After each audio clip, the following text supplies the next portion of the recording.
ശബരിമലയിൽ തുടങ്ങാനിരുന്ന ഹരിവരാസനം റേഡിയോ നടത്തിപ്പ് മുൻ കോൺഗ്രസ് നേതാവ് ബാലകൃഷ്ണൻ പെരിയയ്ക്ക് നൽകാൻ വഴിവിട്ട നീക്കം നടന്നുവെന്ന് ഇപ്പോൾ ആക്ഷേപം ഉയർന്നിരിക്കുന്നു. പ്രതിഷേധം അറിയിച്ച് CITU ദേവസ്വം ബോർഡിന് കത്ത് കൊടുത്തു.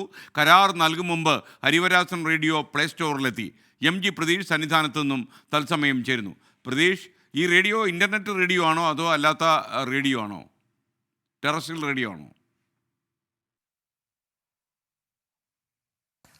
ISKN തിരുവിതാംകൂർ ദേവസ്വം ബോർഡ് ശബരിമലയിൽ ഹരിവരാസനം റേഡിയോ തുടങ്ങുന്നുവെന്ന വാർത്ത 24 ആയിരുന്നു ആദ്യം പുറത്ത് വിട്ടത്. ഇതിന് പിന്നാലെയാണ് ഇതേ വാർത്തയിൽ ഒരു വിവാദം കൂടി ഉയരുന്നത്. ഈ റേഡിയോ നടത്തിപ്പിന് താല്പര്യമുള്ളവരെ ക്ഷണിച്ചിരുന്നു നേരത്തെ Thiruvithamkoor Devaswom board.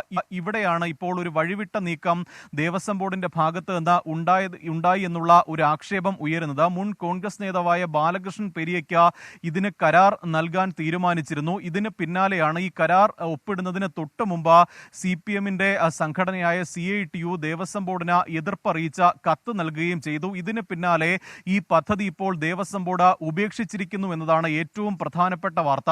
Internet radio എന്ന നിലയിലായിരുന്നു ഈ മണ്ഡലകാലത്ത് തന്നെ തിരുവിതാംകൂർ ദേവസ്വം ബോർഡ് ഹരിവരാസനം റേഡിയോ തുടങ്ങാൻ ഇരുന്നത്. ഇതിന് പിന്നാലെയാണ് ഇതുമായി ബന്ധപ്പെട്ട് ചില വിവാദങ്ങൾ ഉരുത്തിരിഞ്ഞ് വരുന്നത്. വലിയ പ്രതിഷേധമാണ് CITU സംഘടനയുടെ ഭാഗത്ത് നിന്ന് ഇതുമായി ബന്ധപ്പെട്ട് ഉണ്ടാകുന്നത്. കാരണം നടപടിക്രമങ്ങൾ ഒന്നും തന്നെ പാലിക്കാതെ ബാലകൃഷ്ണൻ പെരിയയ്ക്ക് കരാർ നൽകാനുള്ള ഒരു നീക്കമാണ് ദേവസ്വം ബോർഡിന്റെ ഭാഗത്ത് നിന്ന് ഉണ്ടായത് എന്നുള്ള ആക്ഷേപമാണ് ഉയർന്നത്. ഇത് വലിയ തരത്തിൽ ചർച്ചയും ഒപ്പം ബോർഡിനുള്ളിൽ തന്നെ എതിർപ്പുയർന്നതോടുകൂടിയാണ് ഈ പദ്ധതി പൂർണ്ണമായും നിലവിൽ ദേവസ്വം ബോർഡ് ഉപേക്ഷിച്ചിരിക്കുന്നത്. മാത്രമല്ല, ഈ കമ്പനിക്ക് അല്ലെങ്കിൽ ഇത് നടത്താൻ തീരുമാനിച്ചിരുന്ന കമ്പനി കരാർ ഏറ്റെടുക്കും മുമ്പ് തന്നെ ഹരിവരാസനം റേഡിയോ പ്ലേ സ്റ്റോറിൽ പ്രത്യക്ഷപ്പെട്ടു എന്നതാണ് ഏറ്റവും പ്രധാനപ്പെട്ട കാര്യം. പ്ലേ സ്റ്റോറിൽ നമ്മൾ പരിശോധിക്കുമ്പോൾ തന്നെ കൃത്യമായി ഹരിവരാസനം റേഡിയോയുടെ മൊബൈൽ ആപ്പ് പ്ലേ സ്റ്റോറിൽ വ്യക്തമാണ്. മാത്രമല്ല, ഈ കരാർ നൽകാനുള്ള നീക്കത്തിലും വലിയ ദുരൂഹതയുണ്ട്. കാരണം വലിയ തുകയ്ക്കാണ് ഇത്തരത്തിൽ ബാലകൃഷ്ണൻ പെരിയയ്ക്ക് കരാർ നൽകാൻ തീരുമാനിച്ചത്. അതായത് ആദ്യഘട്ടത്തിൽ